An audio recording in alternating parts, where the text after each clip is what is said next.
Chef, how are you? Asfali, it's that. My Indian name is Asfali. My given name is Zalmai Zahir. Uh, Lou Matheson Sista Koi. My mother's name was Lou Matheson. Nakota artist. She was Nakota. Don Matheson is to start to Chespada. My stepfather's name was Don Matheson. He was a Puyallup Indian from the Puget Sound area up in Washington, just a little bit northeast of Squaxin, and they spoke the same language. And my real father was Afghan. His name was Asif Zahir. So I want to talk to you a little bit about this play and the language, because as I was saying these words on the recording and reading the play and saying the names of these elders that many I've heard about, I felt that there was a need to talk to you folks just a little bit. And forgive me, I don't mean to presume that you don't know this stuff. I feel that these are important things to say, so bear with me. I grew up, my first language teacher was my stepfather, and he came into my life when I was 11, and he taught me some of his language. And then as I got older, it was impressed upon me through the years to really learn this language, that language is culture, and when language dies, many things go with that language when that language is not in use. So as I got older, I learned from different elders, and I met a man named Tom Hess. And Tom Hess was a linguist. A linguist is someone that studies language. And I became very good friends with him. He was the main linguist for our language. And up until he died about 5 years ago, he would often mention his work with Joyce Chica and how much he really enjoyed working with her. And back in the early 70s, she was scheduled to be the first elder to teach at the University of Washington. And the summer before she was going to teach, she passed away unexpectedly. And Tom, to the last time he told me this about Joyce Chica, you could hear the sadness in his voice. So these elders mean a lot to us. So our next elder then that was able to that did teach at the University of Washington and made language the most important thing to her was Vi Hilbert.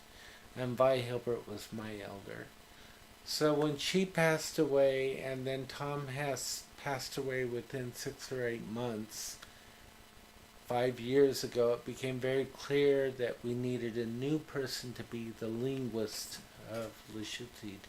And that's why I came to the University of Oregon back in 2010, and I'm getting my PhD in linguistics so that I can help take care of this language. And I wanted to tell you that because the language is so important to us.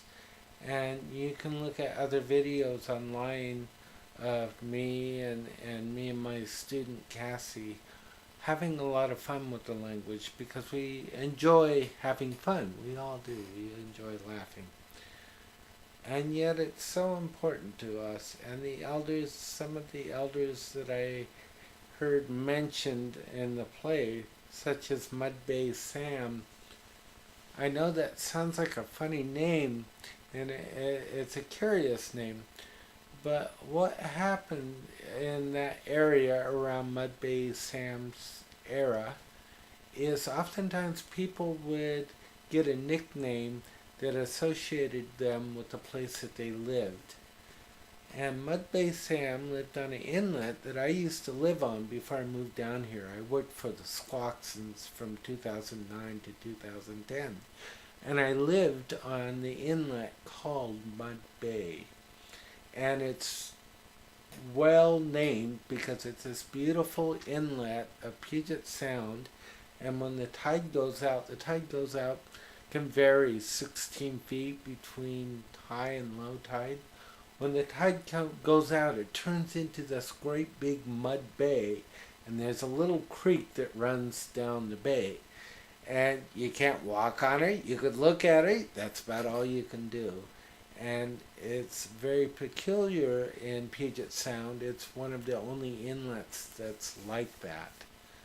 Anyway, so that's where Mud Bay Sam got his name, and he was a very respected elder. And I've heard stories about him that are important to us. So I just wanted to tell you that these elders that you hear this in this story is very important to us. These people were, and to others, they were their grandparents. They were their great grandparents. They were their great uncles, and they remember those names. And the other thing I want to tell you is that in many things in this story, a lot of it's historical, and a lot of it's very important that you try to not just learn this play, but you keep it alive for your children and your children's children. That there were boarding schools, and some very unfortunate things happened to some very good people. And it was very sad that people did get beat, but that really did happen.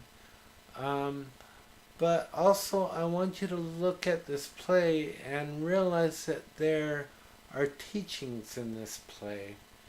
And if you put your heart in the right place and pay attention to what's in this story, you might hear it. So, for example, when Mud Bay Sam, they're out there hunting or gathering food out on the water, why do they call them why do they call the food little cousins?